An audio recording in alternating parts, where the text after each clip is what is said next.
Hey guys, welcome to day 11 of One Zentangle A Day. It's wonderful to see all of your smiling faces today.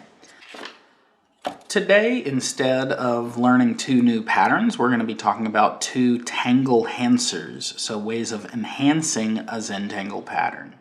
Both of them are things we have already talked about in the past, but today we're going to focus in on them and how you can use them not just as part of a different pattern, but you can enhance any pattern using these ideas.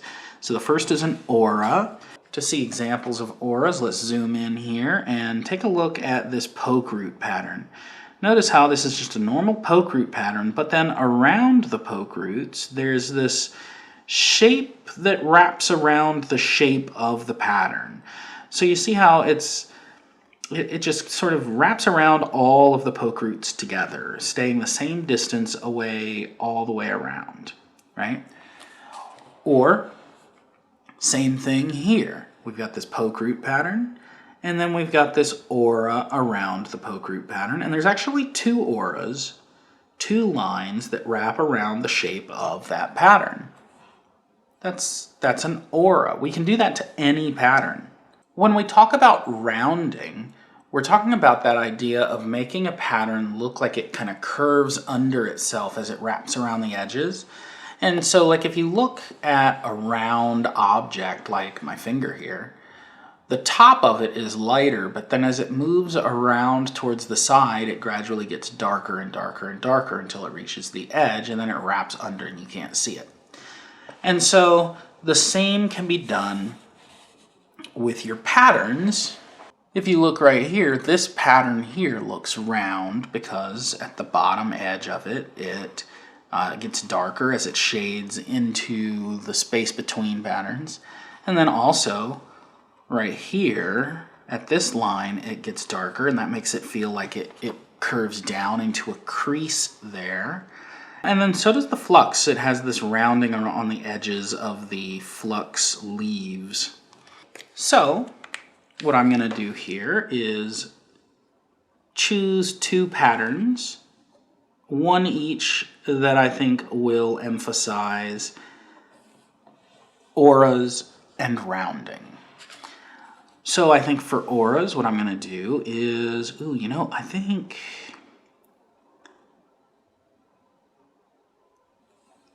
of these. What was that pattern called? Fescue. I think I'm going to make a bunch of these fescues, and then around that I'm going to wrap that pattern with an aura. Notice that it's following around the outer edges of the whole group. Okay, and then I'm going to do the same thing again, make another aura around it. Again, I'm just following the shape of the pattern around the outer edges of the pattern. And this next step isn't 100% necessary, but notice that one thing I can do just to emphasize the fact that this is wrapping around the pattern, I can make one of those auras, like the first aura, be darker. I can shade it in like this. This would not be necessary if the pattern itself was a dark pattern. I'm doing it right here because that pattern that I did there is very light, and this will just bring some contrast to help emphasize the fact that these auras are wrapping around that pattern.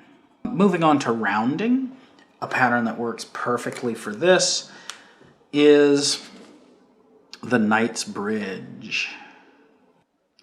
So normally the Knight's Bridge pattern is black and white squares, just like a checkerboard.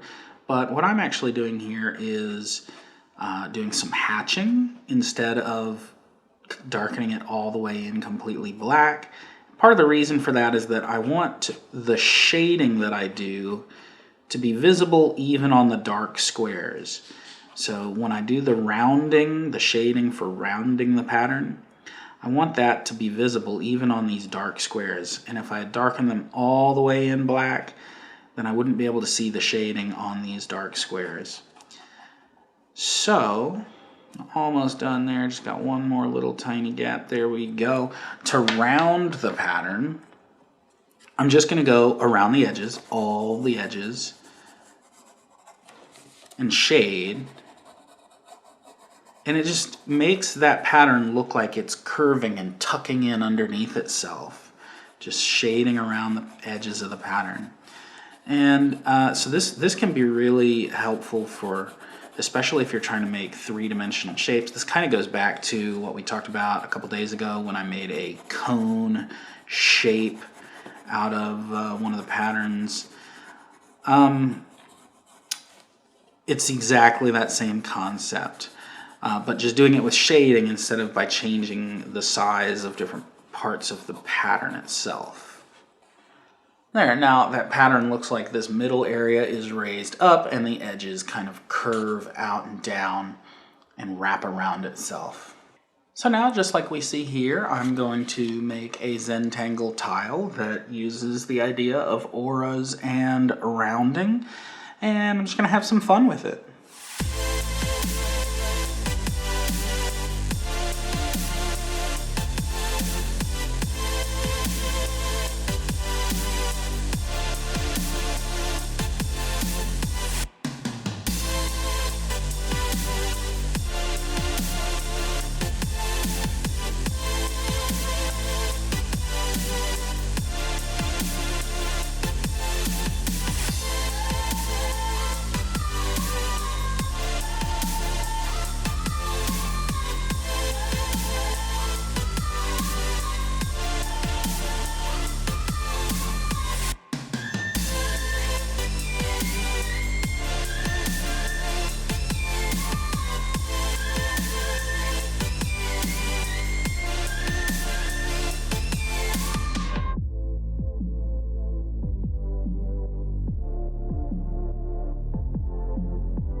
And that is it for day number 11. Notice that I have incorporated auras around these two patterns here and rounding, especially around these two patterns here, as well as rounding in the festoons, the individual little loopy bits in that pattern.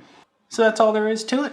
If you enjoyed day 11, hit the thumbs up button down below. Subscribe to the channel if you want to keep seeing more of these. Share it with your friends, and I'll see you tomorrow for day 12.